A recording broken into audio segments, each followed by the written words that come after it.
A lot of parents want to give their kids advice these days, especially around coaching. Kids these days, the knock on kids is they're all fat, they're lazy, they're playing video games. So speak to the dads out there, the parents out there that want their kids to participate in sports, right? They don't have the Rocket legacy, right? Yeah. They're not Papa Rocket, but maybe they're athletes, or maybe they're not even athletes, but they want to give their kids advice on what to pursue, how to go at it, play multiple sports, pick one. Yeah. You know, most of the fathers that are fathers to players these days probably didn't play in the majors like you. What are those conversations like, and what advice do you have for young fathers out there? This is a great question. So you got my mind racing. There's just so much information there that I try and pass along. I think before I get into any dad advice or mom advice, I mean, I think it's great that my oldest son teaches right now. He's had an opportunity to go coach in the minor leagues if he wanted to, but he's teaching 7-year-olds to college guys to the pro guys come over and throw to him. And what's really cool is he's got some single moms that are divorced, or the kid's dad had passed away. And he's watched these kids, and he's worked with them from 7 to where they're going into high school now, and they've improved so much. And at my foundation, we get wonderful letters about how, thank you for what your son's doing for my kid. I knew nothing about baseball, and he's helped my kid and got him in a team sport to understand how to work along and be a team player and do something as a group. So I think about that. I think you have to understand where I came from, which people from afar, wherever it might be, that they look at you and it really pisses me off sometimes, because they talk about athletes having a silver spoon or something. Well, I wasn't born with this arm. My pops died when I was 9. I was raised by 2 strong-willed women, my mother and my grandmother.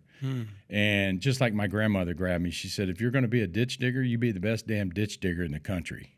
Yeah. And that's the way she operated. Of course, she was the same grandma that took a switch and hit me on my hamstrings for picking her grapes off the grapevine and throwing them at cars. She later said, once I made it to the major leagues, I knew that boy was going to be good, because I knew he had an arm on him. He was throwing those grapes off my grapevine and passing cars all the time. So, I watched my mom work 3 jobs. When I was in high school, she was an accountant by day, and I would go with her in warehouse buildings and watch her clean, help her clean. And so I could have a sweet red glove and a badass pair of cleats, Excuse me. So, yeah, you kind of have to start from there. Now, I wanted my boys to grow up differently. And, again, that's why basically after the first couple of years in Major League Baseball, I wanted to make a generational change. And then after I felt like I had my feet permanently in the ground in the majors, then it was about winning championships again. It's what I learned at the University of Texas. You win, and you know how to win. So when I went to Boston, I felt like I was bringing that winning tradition with me once I got drafted. The dads, I tell them at a 12-year-old game, your 12-year-old's playing third base, and we're sitting in lawn chairs, and even if you were a dad that was a really good high school or college player, don't forget how fast that ball gets. It looks super slow to us. We're sitting there, and we could field that ball, but it gets on that 12-year-old very, very fast. He's trying to process that. So it's a different game. Our game looks great when you're sitting in the 3rd, 4th row. I would encourage you to come stand in the batter's box and just watch when I throw you a 95, 98 mile an hour fastball. This isn't your local batted ball where you go put the quarter in the machine and throws you 10 balls down the middle. It's a whole different deal. I mean, I can't tell you. I threw a ball in one time. A scout told me I threw a ball in 97. A guy squared it up. It hit me in the shin at 132. I wanted to cry. It hurt. Yeah, I wanted to cry. It hurt so bad. I mean, my molars hurt. They came out to the mound. What was even worse, to add to just to put a little salt in the wound, as they say, the ball ricocheted off my shin into the home side dugout. We were on the road. And time I got collected and they wrapped I had a big old knot swelling up on my leg. I looked over, the guy standing on second. I said, what's he doing? They go, it's a ground rule double.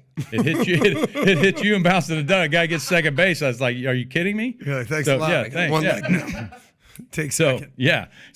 So, but yeah, I try and tell the parents, even if they're playing football, baseball, basketball, whatever, and instead of hollering out so many commands when you're on the field, or if there's something that you did, make a little mental note, and then on the way home, maybe turn the radio off in the car and have a good little visit about him. I always tell the kids, it takes zero talent to hustle.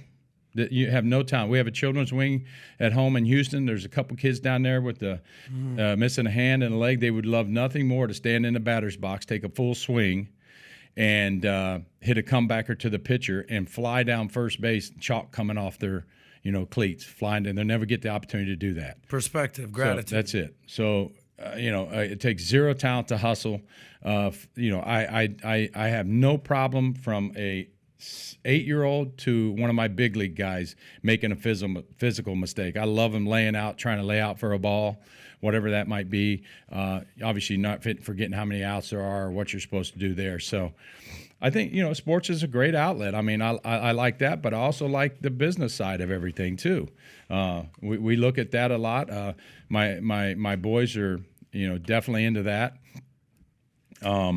They get to be their own guy. And again, I think the biggest compliment I get, it's kind of oxymoron, but if you didn't know they were my boys, you wouldn't know it. They usually introduce themselves, looking at you in the eye, handshake, and say their first name. And so, I mean, that's the way I look at with the dads too. I mean, I tell people, they say, oh, pressure and pressure and pressure this and pressure that. Pitching in Game 7s of the World Series, been in 6 World Series, and 2 of the losses were the most emotional, but they talk about pressure. I tell people, I say, you want to know what pressure is? I said, come home with me, and one of the boys are 6, 7 years old, and you're doing dad's pitch. You get 6 pitches, and I'm trying like hell to hit that kid's bat. and 5 pitches later, I haven't hit his bat, and one of the moms are up in the stand screaming at, Jesus Christ, throw my kid a strike. You're a professional.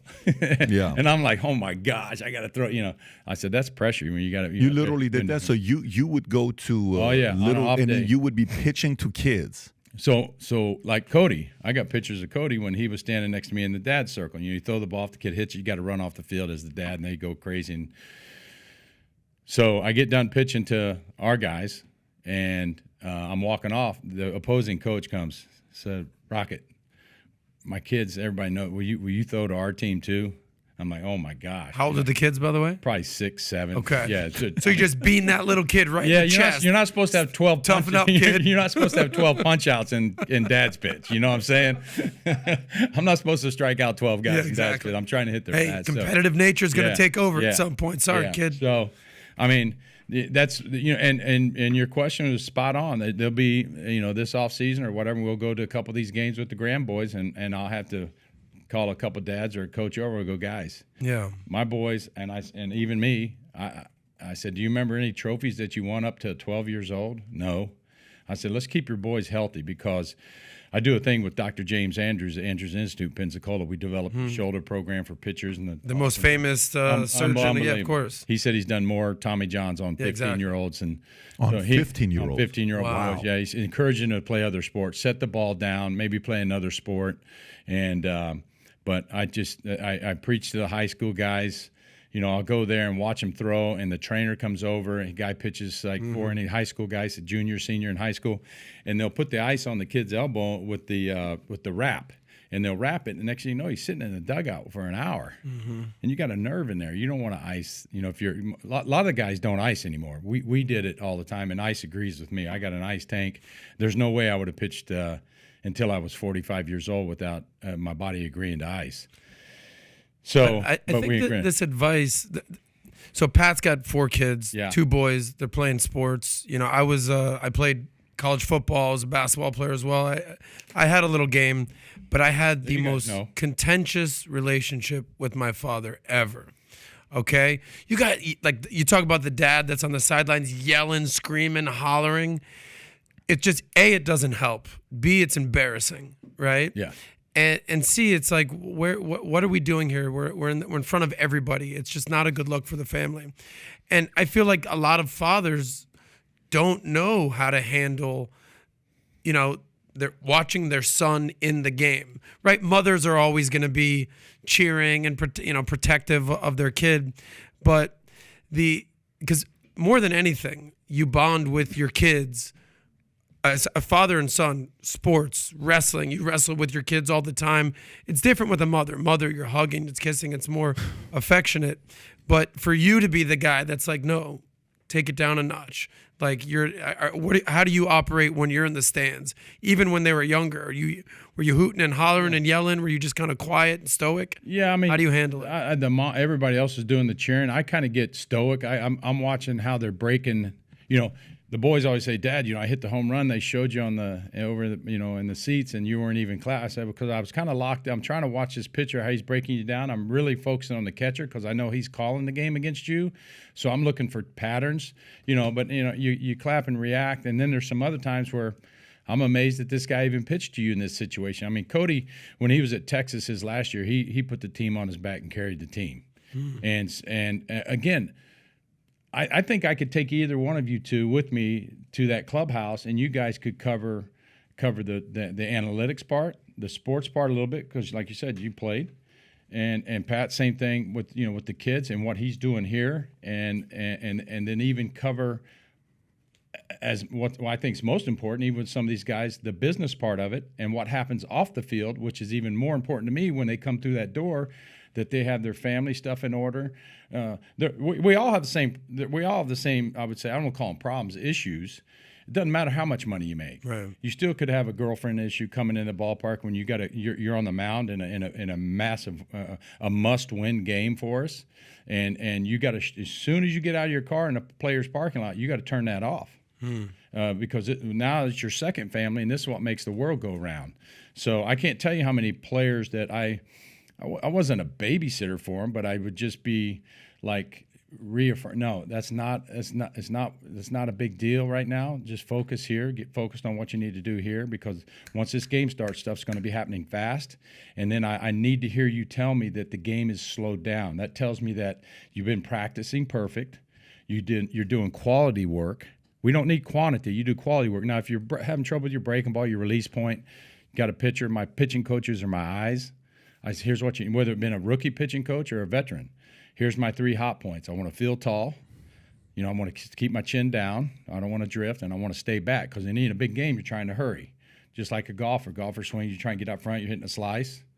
So it's there's just a handful. I don't even say a handful, maybe 3 or 4 hot points, whether you're a control guy, 86, a Greg Maddux, pinpoint control too. Ridiculous control. Power, make that ball move like you read about. Yeah. And or myself. And Greg and I just did a thing for the Golf Channel. And we both said, even though we throw almost 10 miles an hour difference, we both pitched off our fastball. And we both, he made a great point, a big compliment. When they went to interleague play, he pulled up my starts because he knew I pitched off my fastball and I used both sides of the plate and blah, blah, blah.